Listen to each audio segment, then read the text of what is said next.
Hello everybody, welcome to the Jack Rigo Productions station as my son's scrolling through his phone.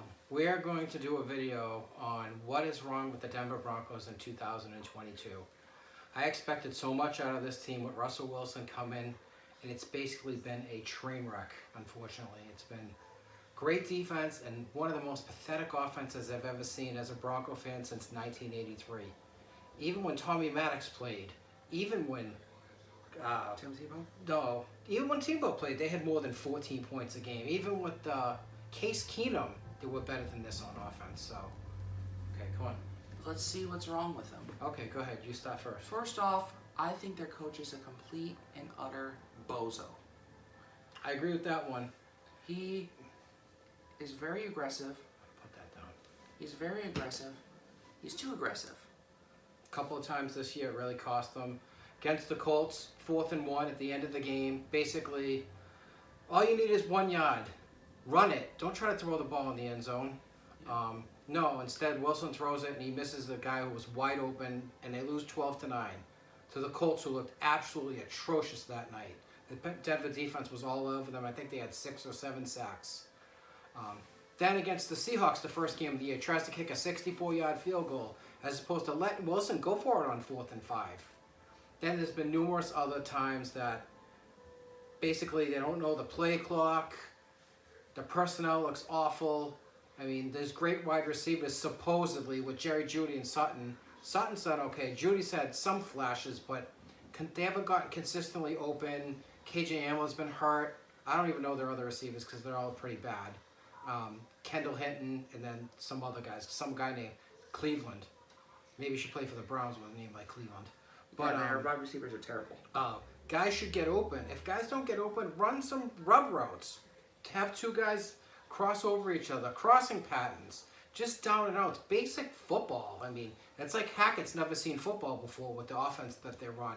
It's pretty sad. Or even go out, stand there at 7 yards, throw it to them. Then after you do that a couple times, stop and go. You got guys with some speed. They have a decent tight end. I can't remember his name.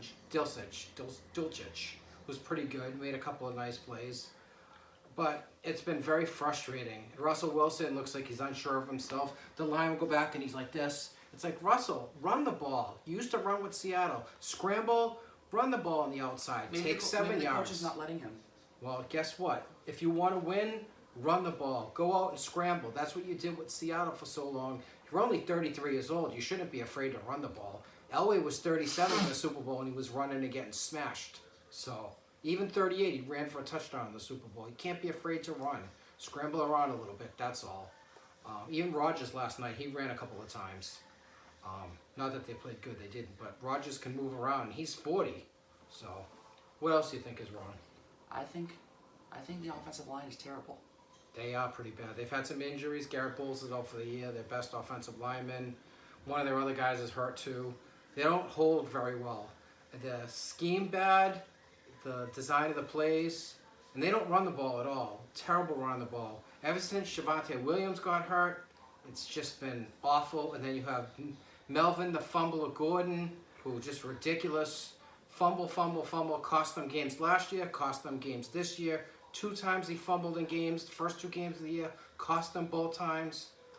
That's why I don't trust them afterwards. They had the game against the Colts that was 4th and 1. He should have been running for a yard instead of being scared to run the ball. It's just been play after play, just utter disaster. I think it's time to fire their offensive coordinator too.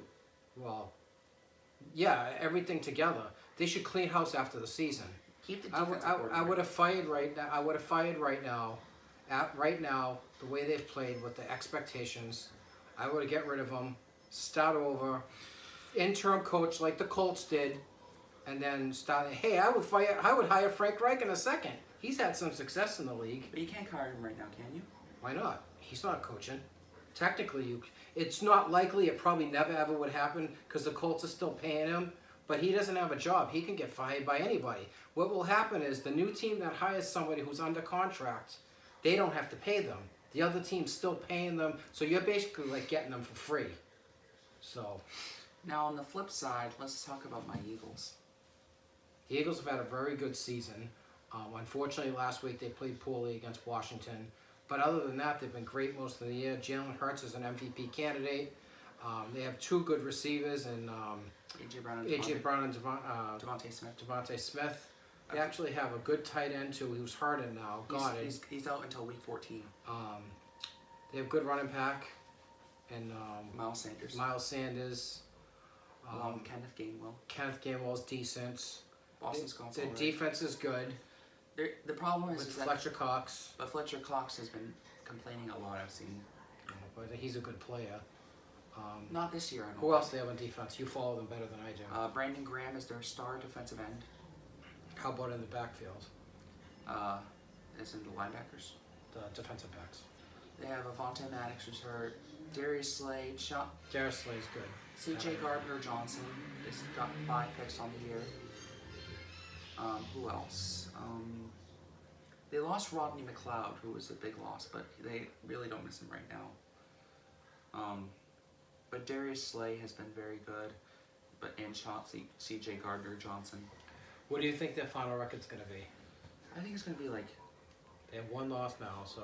I think they'll probably lose 3 more times, so I think 13-4. 13-4 is a good record. I would take that. The Broncos will be lucky to be 7-10 the way they're going. If the Eagles go 13-4 and lock up the first round bye, I would be pretty happy. Yeah, well, they have a chance at it right now. Well, Minnesota is tied with them right now, but they own tiebreaker because they beat Minnesota earlier this year. But you gotta watch out because the Giants and the Cowboys are right behind the Eagles. That's right. They're only 1 game back, so you have to be careful. Need to win. They have to beat the Colts this week. It's very important. Yes. It's a game they should win.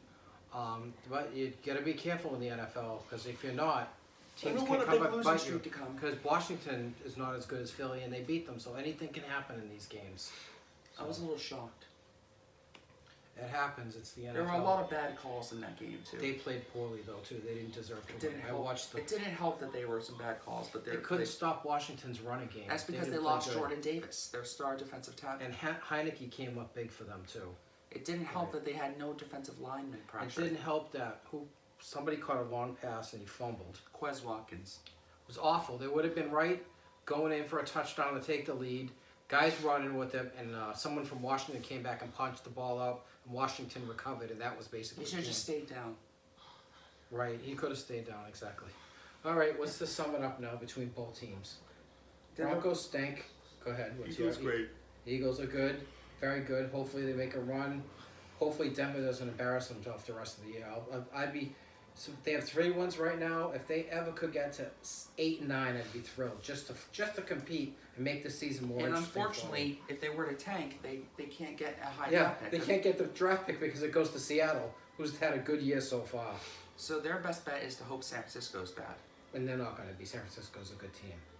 Well, thank you all for watching this magnificent video. I hope you all have a wonderful evening.